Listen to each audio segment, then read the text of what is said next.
Ha? Ay, naku, lagot. Growth at least. Ay, naku, nakakatakot yan, idol.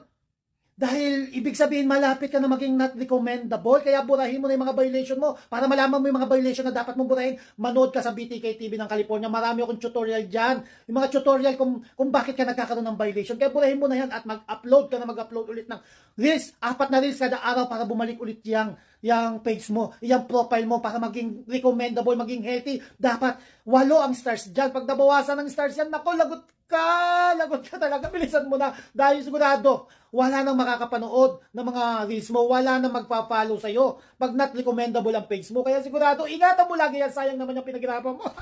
Kinakabahan ako sa ginagawa mo ha?